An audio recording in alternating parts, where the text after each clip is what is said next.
میں پیغام ریکارڈ کرواؤں گا لیکن میں جیل کی سلاخوں کے پیچھے سے ریکارڈ کرواؤں گا۔ اور لیکن جیل حکام جو تھے ان کا یہ کہنا تھا کہ نہیں، آپ اچھی طرح تیار ہوں، شیو بنوائیں، اور اس کے بعد جو جیلر ہیں ان کے کمرے میں بیٹھ کے آپ یہ بیان ریکارڈ کروائیں، جس پہ عمران خان نے انکار کر دیا۔ لیکن عمران خان جب اس پہ ایگری تھے تو انہوں نے پیغام تو بشریٰ بی بی تک پہنچا دیا تھا۔ اب بشریٰ بی بی نے اس پہ کیوں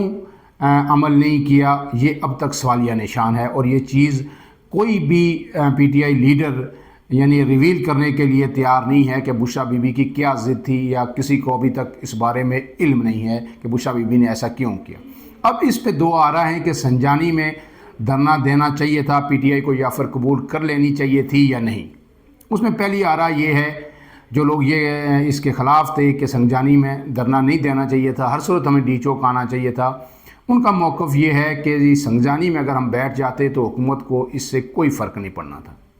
حکومت کے سڑکیں کھول دیتی، معمولات زندگی بحال ہو جاتے، حکومت اپنے کاروبار میں مصروف ہو جاتی۔ جس طرح مولانا فضل الرحمان آئے تھے، وہ حالانکہ G9 میں بیٹھے تھے لیکن کئی دن بیٹھے رہے، تو وہ لے کے وہاں سے کیا گئے تھے؟ انہیں کچھ بھی نہیں ملا تھا۔ یہی کچھ ہوتا، ہمارے لوگ بھی، موسم بھی ایسا تھا، ہمارے لوگ بھی سنجانی میں تنگ آ جاتے اور پھر اٹھ کے چلے جاتے۔ لیکن اس کے ساتھ ایک دوسرا موقف ہے جو زیادہ میری نزدیک، میری اپنی رائے میں غلط بھی ہو سکتا ہوں، لیکن وہ زیادہ اس میں وزن نظر آتا ہے۔ وہ یہ ہے کہ اگر یہ لوگ سنجانی میں بیٹھ جاتے، اس کے بعد تمام راستے کھل جاتے، تمام لوگ وہاں پہ آ جاتے، جو یہ 3-4 ہزار لوگ یہاں پہ پہنچے ہیں، اور باقی لوگ اس وقت بھی جب یہ آپریشن ہوا کوئی 26 نمبر پہ تھا، علیمہ خان اور جو عمران خان کی دوسری بہنیں تھیں وہ ابھی تک 26 نمبر تھیں، تو وہ لوگ بھی یہاں آ کے بیٹھ جاتے سنجانی میں۔ KPK سے سارا کراؤڈ آتا، پنجاب کے لوگوں کے لیے تمام سڑکیں جو بند تھی وہ کھول دی جاتی، وہ لوگ آ کے بیٹھ جاتے۔ یہ تعداد اگر 25-30 ہزار تک پہنچ جاتی، کیونکہ عمران خان کی فائنل کال تھی اور یہ مشکل نہیں تھا، تو اس کے بعد مسلسل حکومت پہ ایک پریشر رہتا کہ یہ لوگ کسی بھی وقت اسلام آباد میں داخل ہو سکتے ہیں۔ اس کے بعد PTI بارگیننگ کی پوزیشن میں یا مذاکرات کی پوزیشن میں زیادہ بہتر انداز میں ہوتی۔ وہ اگر وہیں پہ رک جاتے سنجانی کے مقام پر، تو شاید یہ رینجرز والا حادثہ بھی نہ ہوتا، جس کے بعد ریاست بھی زیادہ غصے میں آئی۔ وہ وہاں پہ بیٹھتے، اس کے بعد مذاکرات کے دور چلتے، 1 دن 2 دن 3 دن۔ اگر تحریک انصاف یہ سمجھتی کہ مذاکرات میں پیش رفت نہیں ہو رہی ہے تو بار بار الٹیمیٹم دیتی، بار بار یہ وارننگ دیتی، بار بار یہ تھریٹ کرتی کہ اگر ہم پرامن بیٹھے ہیں، شہر سے باہر بیٹھے ہیں، اگر ہمارے مطالبات کو سنجیدہ نہیں لیا جا رہا اور کچھ گیو اینڈ ٹیک نہیں ہو رہا، تو پھر ہم اسلام آباد ڈی چوک کی طرف مارچ کریں گے۔ یقیناً گورنمنٹ جو ہے ایک مسلسل دباؤ کا شکار رہتی، اور تحریک انصاف کے لیے یہ سب سے بہتر ہوتا، اور بہت سارا کچھ انہیں مل جاتا، بہت سارا کچھ لے کے جاتے۔ عمران خان اگر سر دست نہ بھی رہا ہوتے، کم سے کم کارکنان کی حد تک یہ ہو جاتا کہ وہ رہا ہو سکتے تھے، اور جو لیڈران لاہور کی جیلوں میں قید ہیں، شاہ محمود قریشی، یاسمین راشد، عمر چیمہ، اعجاز چودھری، یہ سارے ان لوگوں کے بھی کوئی اس پہ بھی بات چیت ہو جاتی۔ لیکن ایسا نہیں کیا، تو PTI نے ایک موقع گنوا دیا، اور اس کی بڑی بھاری قیمت PTI کو ادا کرنا پڑی۔ PTI ڈی چوک میں جو آئی، اس کی بڑی بھاری قیمت ادا کرنی پڑی، اور PTI کو اب اس سے سنبھلنے میں بڑا وقت لگے گا۔ اس کے بعد جو ایک اور خبر ہے کہ یہ فیصلہ ہوا کب ریاست کو اتنا غصہ آیا، کب ریاست نے یہ فیصلہ کر دیا کہ نہیں، اب کسی صورت ان سے بات نہیں ہوگی، ان کو طاقت سے کچلا جائے گا، اور آج رات کو ہی ہم نے جناح ایونیو خالی کروانا ہے۔ تو ہماری معلومات جو ہیں، جو ہمارے ذرائع نے ہمیں خبر دی ہے کہ راولپنڈی میں جو چکلالہ گریجن میں رینجرز اہلکاروں کی نماز جنازہ ادا کی گئی، وہاں پہ ایسی مثالیں کم ہی ملتی ہیں کہ رینجرز اہلکاروں کے نماز جنازہ میں آرمی چیف شرکت کریں، لیکن انہوں نے شرکت کی، اور اس کے ساتھ پھر وزیر اعظم شہباز شریف بھی وہاں پہ شریک ہوئے، اور وہاں پہ جو مختصر گفتگو ہوئی آرمی چیف کی اور وزیر اعظم کی، تو آرمی چیف بڑے غصے میں تھے رینجرز اہلکاروں کی شہادت کے بعد، اور انہوں نے وہاں پہ وزیر اعظم کو یہ یقین دلایا کہ آپ آپریشن کریں، بھرپور آپریشن کریں، پاک فوج آپ کے ساتھ ہے، ریاست آپ کے ساتھ ہے۔ اور اس کا اظہار جو ہے ابھی جو کیبنٹ کا جو اجلاس تھا، اس کے بعد جو وزیر اعظم نے خطاب کیا کیبنٹ اجلاس میں، اس میں بھی انہوں نے واضح طور پر کہا، اور انہوں نے یہ کہا کہ سپہ سالار کی جانب سے اس آپریشن میں بھرپور تعاون فراہم کیا گیا۔ یہ سنگل لائنر جو آپ تک میں بتا رہا ہوں یہ وزیر اعظم کے الفاظ ہیں، لیکن ہمارے پاس یہ خبر تھی کہ فیصلہ جو ہے وہ گیریجن میں جنازے کے دوران ہوا۔ اب اس سے آگے چلتے ہیں اور آگے اس بات پہ ڈسکس کرتے ہیں کہ پنجاب کے لوگ کیوں نہیں نکلے۔ میں پہلے بھی آپ سے کہہ رہا تھا، بار بار یہ کہہ رہا تھا کہ پنجاب میں جو حماد اظہر ہیں، جو پی ٹی آئی پنجاب کے صدر ہیں، وہ روپوش ہیں، وہ چھپے ہوئے ہیں، اور جب آپ چھپے ہوئے ہوں، پنجاب میں دوسری نون لیگ کی حکومت ہو اور پھر آپ ٹویٹ کریں یا میسیجز کر کے لوگوں کو کہیں کہ باہر نکلیں، تو لوگ نہیں نکلیں گے۔ لوگوں کو ایسے احتجاج کے لیے، ایسی کال کے لیے ایک ایک جگہ جا کے، ایک ایک گھر میں جا کے کارنر میٹنگز کر کے سیاسی جماعتیں موبلائز کرتی ہیں اپنے کارکنوں کو، اور پھر وہ نکلنے پہ آمادہ ہوتے ہیں۔ اور اس کے بعد جو لاہور کے صدر تھے امتیاز شیخ، وہ بھی بالکل چھپے رہے، سہمے رہے، اور کسی کو نہیں کہا گیا کہ آپ نکلیں۔ پھر تیسری وجہ جو کے پی کے والے لوگ ناراض ہیں کہ ہر دفعہ ہم ہی کیوں، ایک دفعہ، دوسری دفعہ، تیسری دفعہ پنجاب سے کیوں نہیں نکلتا۔ تو کے پی کے صورتحال تھوڑی سی مختلف ہے۔ کے پی کے میں ان کی حکومت ہے، وہاں راستے بند نہیں ہوتے، کے پی کے سے لے کے اٹک تک انہیں کسی رکاوٹ کا سامنا نہیں کرنا پڑتا۔ جبکہ پنجاب میں جب بھی ایسی احتجاج کی کال دی جاتی ہے پی ٹی آئی کی جانب سے، تو پورے لاہور کی سڑکیں بھی بند ہو جاتی ہیں، ہر جگہ کنٹینر لگ جاتے ہیں، اور ان جلوسوں کو یا پی ٹی آئی ورکرز کو آزادانہ وہاں سے نکلنے کا ماحول میسر نہیں آتا۔ تو یہ ایک بڑی وجہ ہے، لیکن یہ صرف ایک وجہ ہے۔ جب نکلنے کی آپ کی اگر نیت ہو، آپ قیادت سامنے میدان میں ہو، تو پھر اگر یاسمین راشد ہوتی تو شاید وہ گرفتار بھی ہو جاتی، لیکن وہ نکلتی اور کارکنوں کو موبلائز کرتی، ان کا بڑا پی ٹی آئی کو پنجاب کے اندر نقصان ہوا۔ اب اس سب کے بعد جو پی ٹی آئی کی جو قیادت ہے، ہم نے دیکھا کہ کل کے اس احتجاج میں علی محمد خان سے لے کے کوئی ایک بڑا اسد کیسر، ایون کے چیئرمین بیرسٹر گور، کوئی ایک بندہ ہمیں اسکرین پہ کئی جلسے میں، جلوس میں، احتجاج میں نظر نہیں آیا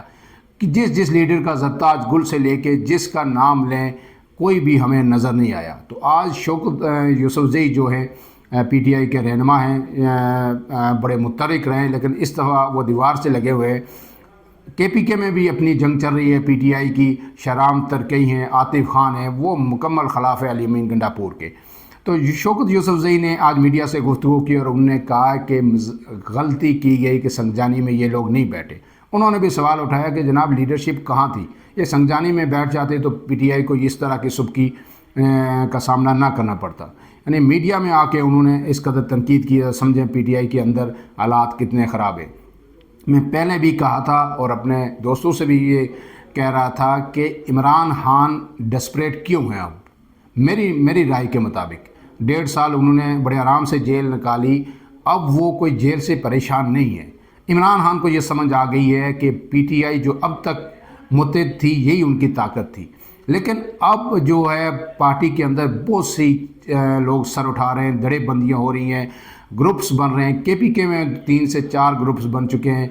پھر مرکز کی سطح پر وکلا اور جو سیاسی رہنما ہیں ان کی آپس میں چپکلش جاری ہے۔ پھر جو ان کی اہلیہ ہیں بشرا بی بی اور ان کی بہنیں، ان کی ایک جو ہے نا لڑائی آپس میں جاری ہے۔ تو عمران خان جو ہی باہر آئیں گے یہ سب چیزیں کنٹرول ہو جائیں گی، اس لیے عمران خان کا پارٹی کی بقا کے لیے باہر آنا ضروری ہے۔ کارکنان کہیں نہیں جائیں گے، کارکنان عمران خان سے جڑے ہیں، عمران خان کو مائنس کریں تو پی ٹی آئی یعنی یہ 10 دنوں کی بات ہے، تتر بتر ہو جائے گی، کوئی ادھر لیڈر جائے گا، کوئی ادھر جائے گا۔ عمران خان جب تک موجود ہے پی ٹی آئی انٹیکٹ ہے، پی ٹی آئی کے لوگ انٹیکٹ ہے، اس لیے عمران خان چاہتے ہیں کہ اب وقت آ گیا ہے کہ مجھے باہر آنا چاہیے۔ اب اس سب کے ساتھ جو پی ٹی آئی پہ پابندی کا جو فیصلہ ہے، میں نے آپ سے جو کہا تھا یہ سب سے بڑی خبر جو ہے، پی ٹی آئی پہ پابندی کا فیصلہ کر لیا گیا ہے، اور اگر یہ اس پہ عمل کس حد تک ہو پاتا ہے یہ تو وقت بتائے گا۔ لیکن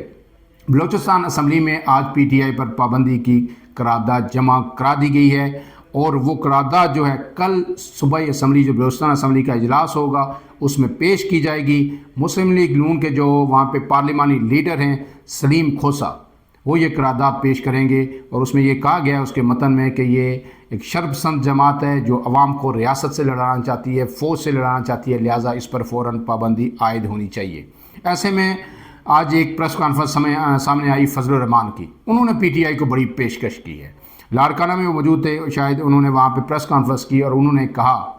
کہ میں پی ٹی آئی اور اسٹیبلشمنٹ کے درمیان یا ریاست کے درمیان مفاہمت کے لیے کردار ادا کر سکتا ہوں۔ اگر میں 26ویں ترمیم میں کردار ادا کر سکتا ہوں، وہ منظور ہوئی اور میں نے پی ٹی آئی کا آن بورڈ لیا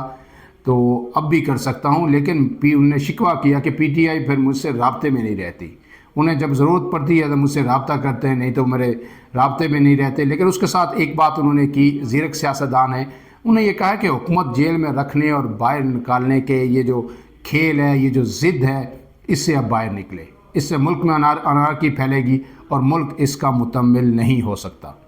اب اس سب کے بعد جو صورتحال ہے، اس میں پی ٹی آئی غور کر رہی ہے کہ مستقبل کا لائحہ عمل کیا ہوگا۔ انہیں بڑا نقصان ہوا ہے، بڑا ڈنڈ پڑا ہے اور پی ٹی آئی کے کارکنان انتہائی مایوس ہیں، خاص کر کے پی کے کارکنان انتہائی مایوس ہیں۔ اب پی ٹی آئی کی قیادت ایک مرتبہ پھر سر جوڑ کر بیٹھے گی، اور جب وہ سر جوڑ کر بیٹھے گی تو وہ فیصلہ کرے گی کہ انہوں نے کیا کرنا ہے۔ عمران خان کے لیے جو اگر پی ٹی آئی کی بہتر حکمتیں ملی ہوتی، یہ سنجانی میں بیٹھ جاتے تو ان کی رہائی بہت قریب تھی، لیکن آج انسداد دہشت گردی کی عدالت جو لاہور میں ہے، وہاں ان کی جو 9 مئی کے مقدمات ہیں، 8 مقدمات جناح ہاؤس پر حملہ ہے اور دیگر جو مقدمات ہیں، شادمان جو تھانہ ہے اس کا جلاؤ گراؤ ہے، اور اس طرح دیگر یہ 8 مقدمات تھے، ان میں ضمانت کی درخواست دائر کی گئی تھی، وہ بھی مسترد کر دی گئی ہے۔ اب 30 تاریخ کو ہائی کورٹ میں بھی ان کی درخواست ہے، اس پہ بھی سماعت ہونی ہے، لیکن سر دست انہیں ریلیف نہیں ملا۔ اگر آج پی ٹی آئی سنجانی میں بیٹھی ہوتی تو شاید صورتحال مختلف ہوتی، لیکن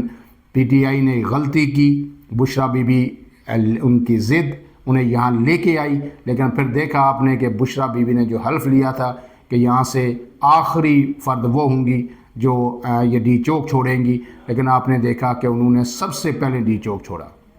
اور یہ نون لیگ بھی، ریاست بھی بڑی سیانی ہے کہ انہوں نے ان کو گرفتار نہیں کیا۔ ہونا تو یہ چاہیے تھا کہ علی امین گنڈاپور اور بشرا بی بی دونوں گرفتاری دیتے، بے شک جتنا بڑا آپریشن ہوتا وہ کہتے کہ ہمیں بھی گرفتار کریں، لے جائیں، اس میں پی ٹی آئی کی بھی عزت ہوتی، ان کی بھی عزت ہوتی اور ورکر بھی اس قدر مایوس نہ ہوتا۔ لیکن انہوں نے گرفتاری کے بجائے وہاں سے پتلی گلی سے نکلنے کو ترجیح دی۔ جب انہیں کہا گیا کہ آپ فوراً یہ علاقہ چھوڑ دیں تو وہ جناب گاڑی میں بیٹھے اور یہ جا وہ جا۔ مزید اپڈیٹس کے ساتھ آپ کے خدمت میں پھر حاضر ہوں گے، لیکن آپ سے یہ گزارش ہے کہ جو ویلاگز ہم آپ کے سامنے جو گفتگو کرتے ہیں، اس کا مقصد صرف آپ کو خبر دینا نہیں ہوتا، اس کا مقصد یہ ہوتا ہے کہ چیزوں کا جو اپنی سیاسی سمجھ بوجھ ہے اس کے مطابق تجزیہ کیا جائے اور آپ کو اس کا بیک گراؤنڈ سمجھانے کی کوشش کی جائے، تاکہ آپ کو چیزیں جو پولیٹیکلی ہیں، اس کا سینیریو کیا ہے، اس کا بیک گراؤنڈ کیا ہے، وہ اچھی طرح سمجھ آ سکے۔ اس وجہ سے ویڈیو تھوڑی سی طوالت بھی اختیار کر لیتی ہے، لیکن امید ہے کہ یہ ویڈیو آپ کے لیے مفید ہوگی۔ اجازت دیجیے، اللہ حافظ۔